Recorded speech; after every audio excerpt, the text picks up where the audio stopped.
বরাবরের মতো এবারও সোনামণির বাবা গ্রাম থেকে ব্যাগ ভরে অনেক জিনিস নিয়ে এসেছে আমাদের কাছে। আসলে গ্রামের বাড়িতে একটা ছোটখাটো বিজনেস আছে সোনামণির বাবার, এই কারণে ঘন ঘন গ্রামে যেতে হয়।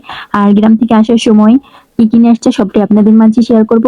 হ্যালো ভিউয়ার, সবাই কেমন আছেন? আশা করি অনেক ভালো আছেন। আমি আল্লাহর রহমতে অনেক অনেক ভালো আছি। তো এই যে দেখতে পাচ্ছেন এখানে পাকা কলা, এই কলাগুলো আমাদের গাছের। আর সোনামণির বাবা আসার সময় অনেক রাত হয়ে গেছিল, সেজন্য আমার শাশুড়ি একটা রসুন বেঁধে দিয়েছে। শুনি রসুন দিলে নাকি যেগুলো দোষ থাকে সব কেটে যায়। আর এখানে দেখতে পাচ্ছেন তেল, এই তেলগুলো আমাদের বাড়ির খাঁটি সরিষার তেল। আর এই যে একটা বয়ম, এই বয়মে হচ্ছে বাড়ির হাঁস মুরগি কিছু ডিম দিয়েছে। আর এখানে দেখতে পাচ্ছেন কয়েক প্যাকেট বিস্কিট, এগুলো বেকারির বিস্কিট। আমার ছেলে মেয়ে চা দিয়ে খেতে অনেক পছন্দ করে। শীত চলে এসেছে, পানি ফল উঠে গেছে, এই কারণে পানি ফল নিয়ে এসছে।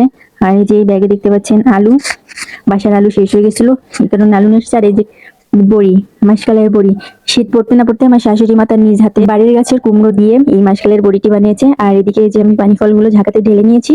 এর আগের বার যখন নিয়ে এসেছিল সব পানি ফল আমি ওইভাবে রেখে পানি ফলগুলো সব পচে গিয়েছিল, এই কারণে আমি ঝাঁকাতে রেখে দিয়েছি। আর এগুলো সব আমাদের বাড়ির। আর আমি এদিকে বড়িগুলো ঢেলে নিচ্ছি, একটু রোদে দিব। এই তো আজকে এগুলোই সোনামণি বাবা নিয়ে এসেছিল। আর চাউলও শেষ হয়ে গেছিল। আর এই চাউলগুলো আমরা বাড়িরই খাই, বাড়ি থেকে চাউল নিয়ে এসেছিল। এই তো এইগুলোই সোনামণির পাপা আজকে আসার সময় নিয়ে এসেছিল। প্রিয় দর্শক, আমার ভিডিওগুলো যদি আপনাদের ভালো লেগে থাকে তাহলে অবশ্যই পাশে থাকবেন, লাইক করুন, শেয়ার করবেন। দেখা হবে নতুন কোনো অন্য ভিডিওতে। ততক্ষণ সবাই ভালো থাকবেন, সুস্থ থাকবেন। আল্লাহ হাফিজ।